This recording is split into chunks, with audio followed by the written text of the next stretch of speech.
My humble respect to Guru Mahan, Guru Piran Sangharan, Guru Piran Nyo, fellow Janis. Today I'm going to cover the 10th principle, which Mahan spoke about. And we covered the last few satsangs, we covered about the universe. And then I started off with Irul and then went to I, and then the universe, and then every element of the universe. Until we covered this notion of energy and fire, energy, gravity, and so on.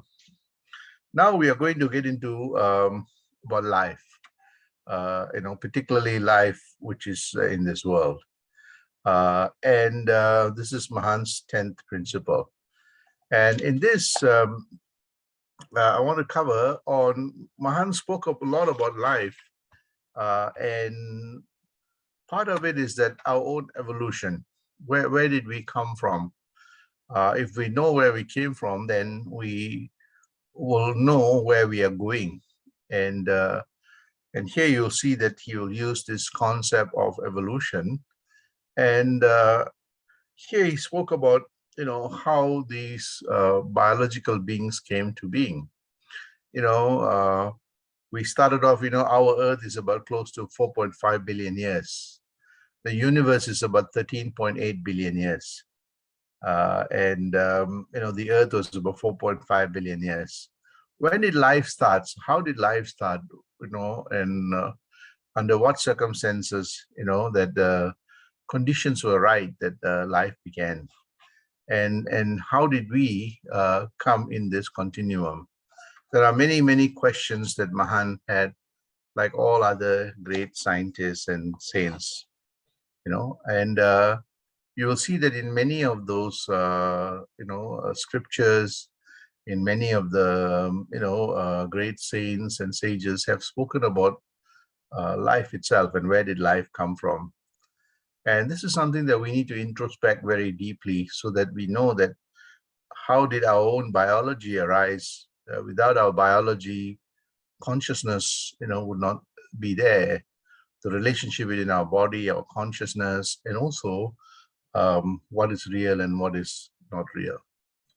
So here, it brings you back a little bit of the lesson of evolution, and then I'll talk about why this is very important from a spiritual perspective. So we see that, Mahan spoke about evolution in a very interesting way. He, like all other great saints and sages, scientists, Mahan said that, beings living in water, beings that stand and crawl. So he is describing all the different types of beings, a biological being. As I mentioned earlier, our Earth is about close to 4.5 billion years. If I started from below, and you see that, our Earth, gave rise to, our Earth has important molecules, like everything else in this universe. And from those important molecules emerge, as they started combining and becoming one, it started creating very complex molecules. Ultimately, those complex molecules provided conditions for life, right? Life means, self-sustaining organisms. And this started off with, one cell creatures, going back to, you can see the scientists call it different age period, right? So we see that we had started seeing the formation of single cell life forms, and it became more and more complex, and much of it started off in the water or the oceans, right? And as these oceans became more, as I mentioned, early days, the waves were very high because the moon was very close by. And as these waves came in contact with the land, we started seeing more mixture of a lot of chemical processes that led to more complex beings. And we started seeing two cells, and ultimately we started seeing from the water, we started having creatures that, that can transcend water and land. and we started seeing the amphibious, kind of organisms. And eventually, ultimately, we started seeing, more complex beings which had four legs, and as they evolve, ultimately, we started seeing monkeys, and eventually we started seeing the transition that, although the organisms became more and more complex, we started seeing the formation of the brain. We started seeing, organisms that which did not have eyes started having eyes and started moving, and ultimately their complex brains started expanding, and as the brain evolved, we started seeing that even monkeys started evolving. Ultimately, we started seeing the primitive man, and even that we started seeing as time went on. The primitive man became a thinking man, and the current stage is that we are what we call Homo sapiens, the thinking man. So we started seeing, and this is an evolution over the last 4 billion years of nature's way of curating who we are. So we saw that the complex beings started thinking more deeply and had better understanding of consciousness. So this evolution is continuing to move on. And how do we know this? This is through science. And we know that, as time went on, the first humans, early humans, or what we call primitive, is about 7 million years. But the thinking man is only 200,000 years only. So the Homo sapiens, all of us who are the species that is in this discussion, most of us are Homo sapiens, right? And we see that we are only about 200,000 years, but the history goes back to about 4.5 billion years. But in spite of the 200,000 years, we became the most dominant species. We control pretty much everything. In the process, we also destroy very much everything. But if you see that the 7 million, 7 million years ago, the primitive, we started off from the evolution, we broke off from the branch of the monkeys, and we started what we call early hominins and the different species. And as time went on, because of the external conditions, our brain started becoming bigger and more evolved. And ultimately, these early primitive humans were quite big, but had smaller brains. So, they were strong, but they were not agile. But nature started, as conditions became more difficult, bigger creatures found it very hard, including the primitive men. But nature started curating more nimble, agile humans with much more bigger brains that can think, they can strategize, and so on. And so we as a species have been very, very successful in dominating the world. I think we kind of pretty much wiped out all the other primitive men, and we're slowly now wiping out all the other animals too. And ultimately, we are going to pay the price. So while we have developed, and one of the most important things that we as a species that has been very successful is that we are the only species that actually have developed a language, and a language and a way to communicate our ideas between our own species, but more importantly, be able to pass on this knowledge generation after generation. And that is what gave us that edge as a species. No other species that passes on the way of life and, creative innovations over time. And that's so language was a very important, every time that conditions became more difficult, this species that, we come from started pushing the boundaries of our brains. We started, as we pushed the boundaries of our brains, the neural connectivity became more deeper and more wider. It gave us a lot more bandwidth to analyze, and introspect, contemplate, reflect, and ultimately make decisions, strategic decisions that helped us as a species. So we see that this is continuously happening, and we are what we call the modern humans, right? So why is this really important? And now, see, we started our origins from animals, and we evolved to becoming primitive humans. And over time, we started, evolving to what we are today as Homo sapiens. But within the Homo sapiens, we are also evolving. Even as human beings, we are also evolving. And this can be measured by very simple things. Like, if we say each one of us have a reach means how much we have an impact to the world we live in, influence, right? And also, so one hand, we have the reach, the influence that we have, but we also have the richness, the quality of our lives. And we see that, even though we are a thinking person, even within the thinking persons, we have a continuum that is continuously evolving. So we see that how does the evolution from that animal to the primitive man to what we call the modern humans, and now we're evolving to becoming more and more universal. So we see that while we have developed a lot as a species, we have all the technologies, we have all the knowledge, but yet we see, on average, many people are not peaceful. There's turbulence, there's, unhappiness, there's, all kinds of challenges in their lives. So we are seeing that in spite of all the developments, many find it,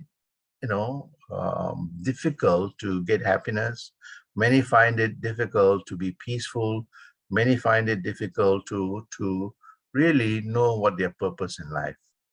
So you see that many of them have all kinds of ailments that shortens their life. Many of them have depressions, mental torments, all kinds of things that makes their life, that reach that they have, their full potential, they don't realize their full potential, nor the richness and the quality of their lives. But you see that great saints and sages, people like Mahan, understood this evolution, and they realized that although the human body has evolved over thousands of years, millions of years, from 7 million years ago, our bodies have evolved. We carry some of those traits.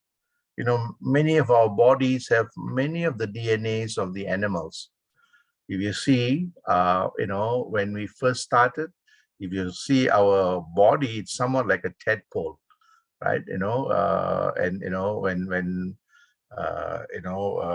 we are still in a very early stage, we are like tadpoles, right? And as once you fertilize the egg, you see that we had in the very early stage, of development, we see that, we're like cellular, eventually we, over the period of time, we see hands and legs and everything else forms. So there's an evolution, body-wise evolution. And when we are born, we have the body grows. And there's also, from a baby to an older person, a youth, and, the body evolves. Ultimately, the body also starts declining. So as humans, we see that our body also goes through this evolution, and our brain also goes through this evolution. The more intensive we use our brains, the brain becomes stronger like any other muscles, and so on. So we see that using the brains, using the body, our body evolves accordingly. Ultimately, the biology catches on, and you see that there's a decline, right? So we see that body-wise, brain-wise, we are evolving.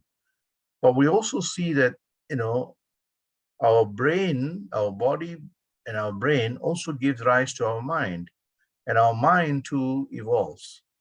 And how we use our mind and our intellect is also has a bearing on the impact that we have. So body evolves, our brain evolves, but also our mind evolves. But most people know what to do with the body, how to grow the body, how to do the exercises, all those things, and the body, tones down, and but there comes a stage where the body has its own evolution. But to nurture the mind, to grow the mind, to strengthen the mind, of course, we have, education and, the normal things that we go through school to shape our worldview or intellect. But that's not good enough, because we learn about our body, and we learn out of the material world and all those things. To some extent, it can help us. But we see that to nurture a strong mind, to evolve the mind, we need to really understand the mind better. We need to know how to use the mind better. We need to have full, a holistic, more deeper understanding of what the mind is about, who the mind is, and how to use the mind. And this is what we call self-exploration, self-discovery, and self-realization. And most people who do not learn, to master their mind, are caught in this. Materially, they may be very developed. Materially, they have everything, but they're not peaceful, nor the mind is, sharper or deeper. So how to get to that universal and peaceful mind? And this is an evolution too, part of the evolution, the next state of evolution, not a biological evolution, but a mental evolution, an intellectual evolution, right?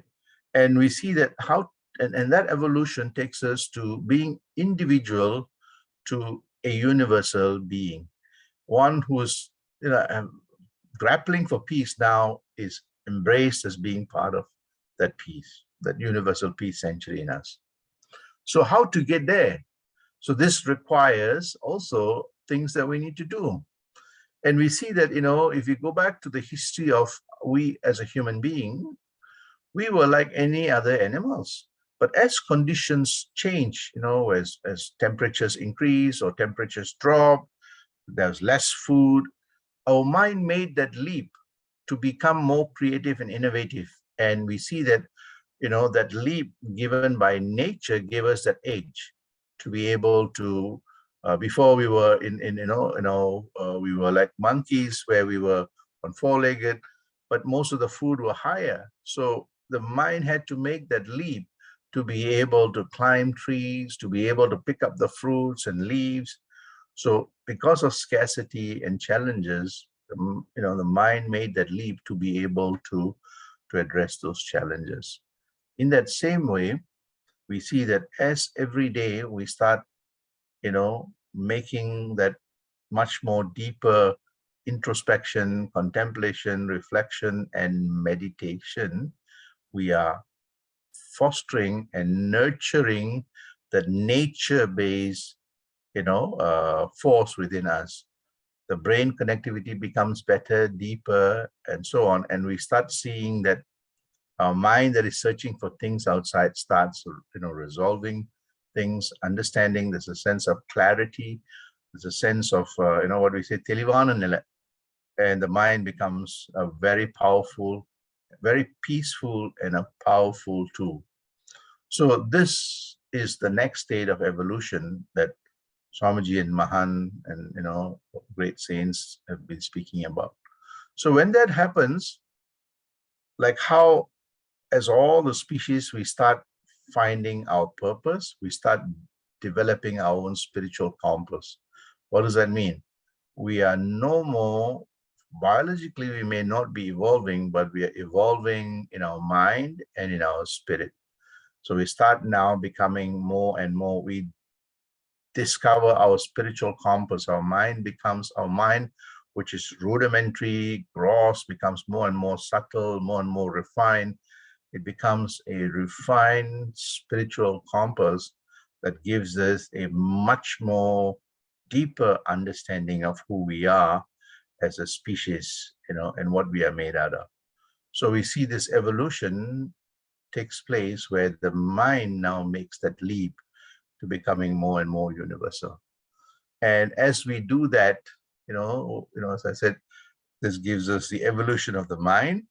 And as we do that, we start seeing like how the early humans were able to get better access to food, better access to the resources that were available to them, which was not available for other species. That leap of the mind enables, now the leap of the human mind enables the mind to access not just the food and other rudimentary stuff, but to access that 10 capitals, the spiritual capital that is making up this human and every other species, right?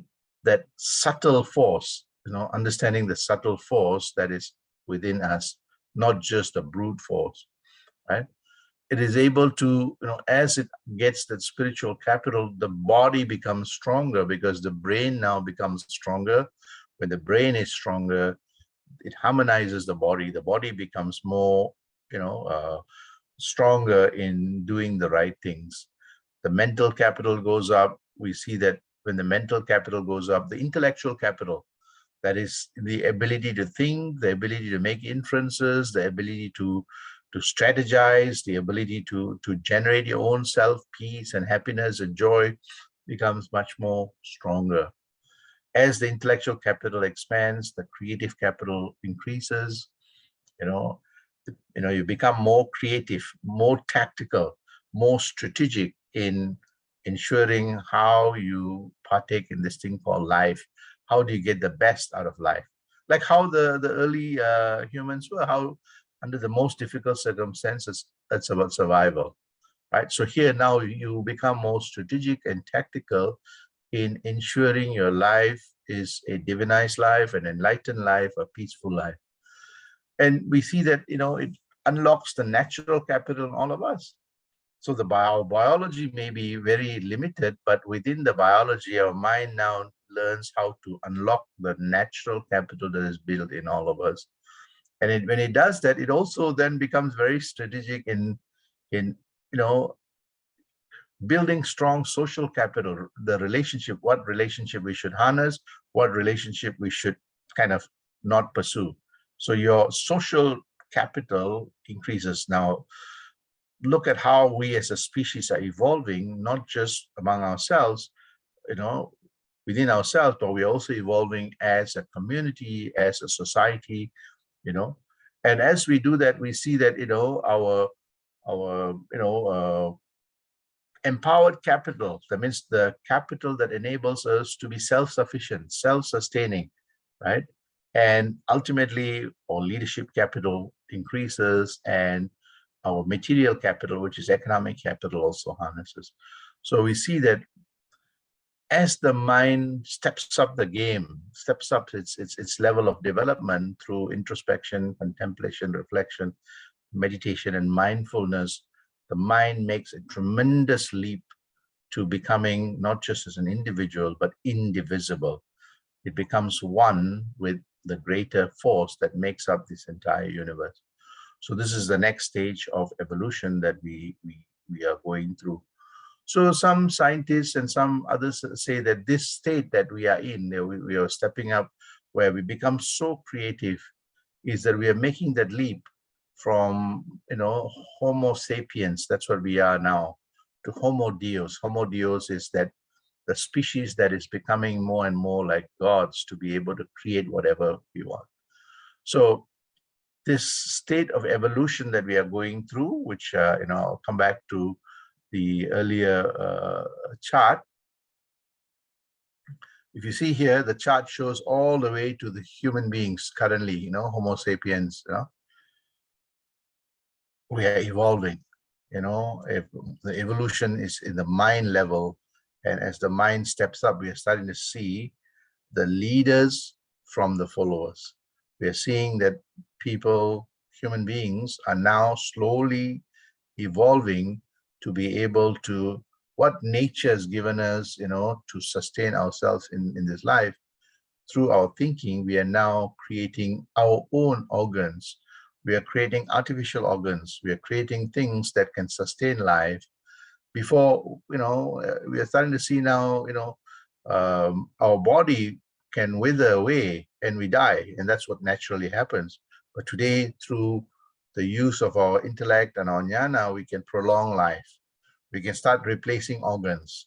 We can start eventually starting to, move towards replacing our critical organs, that can last for a long time, and eventually even step up our mental, our brain and others, and live for a very long time with better quality of life. So we are transitioning it is predicted that over the next 100 years, we will switch as a species to the next stage of evolution. That is, if we don't kill ourselves through war and other things, that we will become what we call Homo Deus. And so we see that evolution that we as a human being is continuing to take place. If you see, our own lives have become more and more very different from our parents' life, and we also see that, our parents' lives were very different from our grandparents. And you can see that change that's happening rapidly. And in the last 200 years, we have made 200,000 years, we have made so much change. As a species, if you see in the last 100 years, as a species, we have made significant change. If you look at the photographs of 100 years ago, how our environment was, and today it's very different, right? And we are continuing to evolve. And the evolution suits the people that acquire the knowledge. The evolution is on the side of the, we say the winners, right? We see that, we as a species became very strong and started dominating everybody because of our intellect. The same way we are going to see that as the intellect, the species that's going to lead the way are the ones that are essentially going to have that intellect and the jnana. We hope that it is not just material knowledge, but it's much more spiritual, such that people live a more harmonious, more peaceful, more universal life. So what I want to highlight is that, that's what Swamiji says, that, it took a long time for man's intellectual development, which he acquired through experiences in the various ways. But the men of today is imparted with the useful practical knowledge through learning and training and attaining intellectual development in a comparatively short period of time. And we see that, successful species are the ones that are most creative, innovative. And we see that knowledge of wisdom is going to be very important to ensure that, we don't kill ourselves as a species, and, we prolong our species lineage through a more harmonious, and more divinized way of life. So, Sandosham.